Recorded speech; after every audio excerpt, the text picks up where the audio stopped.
اب ربیع الاول میں جو یہ جو جلسے جلوس اور اس طرح کی چیزوں کے جو دلائل پیش کیے جاتے ہیں وہ کس قسم کے دلائل ہیں؟ کوئی ایک صحابہ کا کوئی عمل، کوئی تابعین کا عمل، کوئی اسلاف کا عمل، کوئی ایک روایت بھی ہمیں ملتی ہے؟ کہیں کچھ بھی نہیں ملتا. فلانا مناتا تھا، فلاں نے لکھا ہے تو فلاں نے لکھا ہے. بھائی دین سب سے پہلے کہاں سے چلا ہے؟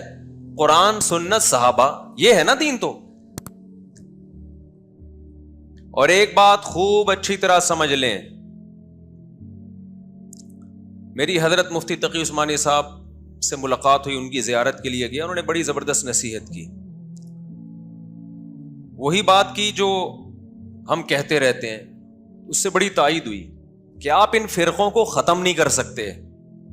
آپ کا کام ہے پازیٹو وے میں، مثبت انداز میں اپنے دلائل لوگوں کے سامنے رکھ دینا.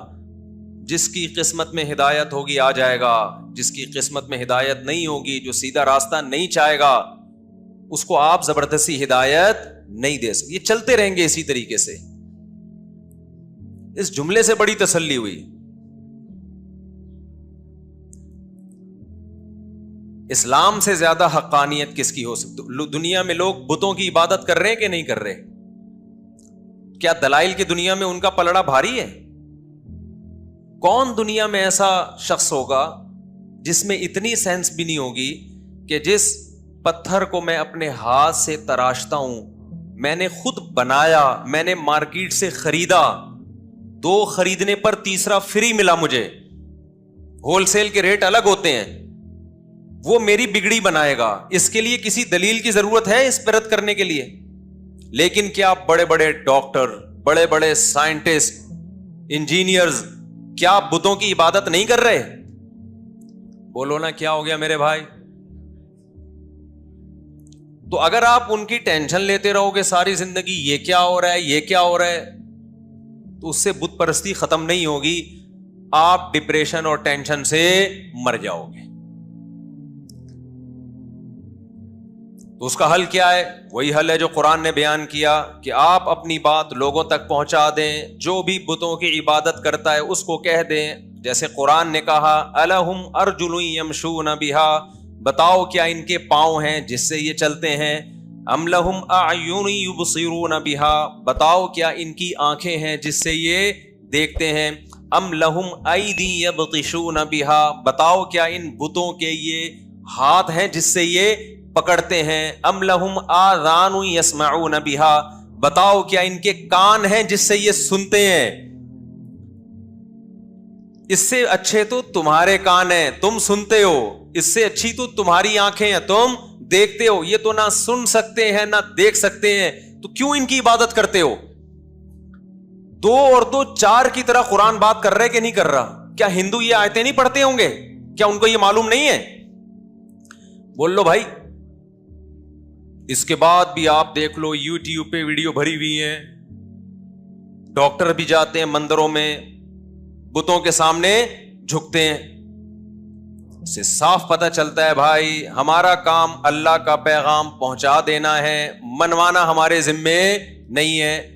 تو غیر مسلموں کی گمراہی میں بھی ہمارا کام پیغام پہنچانا ہے. مسلمانوں میں جہاں گمراہی پھیلے گی تو ہمارا کام پیغام پہنچانا ہے، منوانا ہمارا کام نہیں ہے. ہم پیغام پہنچا دیتے ہیں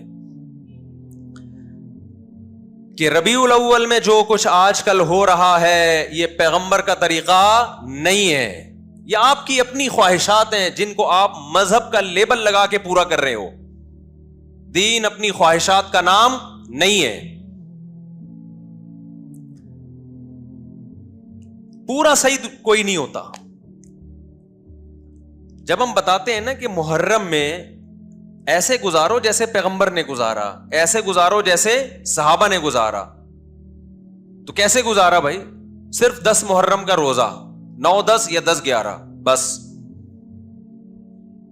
اور روزوں کی کثرت محرم میں کریں، آپ جتنے زیادہ روزے رکھ سکتے ہیں. اس کے علاوہ محرم میں کوئی اضافی عمل اسلام میں ثابت نہیں ہے. ربیع الاول میں تو یہ بھی نہیں ہے. کہ کوئی اضافی روزوں کی فضیلت ہو یا عمرے کی فضیلت ہو. آج کل ربیع الاول میں عمرے بہت ہو رہے ہیں. لوگ کہتے ہیں بھائی اس مہینے میں عمرہ کیونکہ نبی پیدا ہوئے تھے.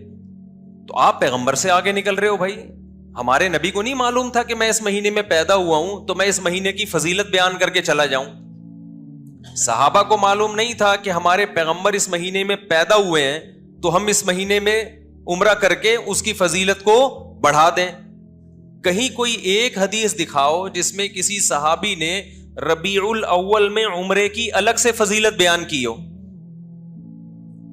میں سمجھا پا رہا ہوں بات؟ کوئی ایک روایت دکھا دو بھائی. رمضان میں عمرے کی فضیلت ہے. نبی صلی اللہ علیہ وسلم نے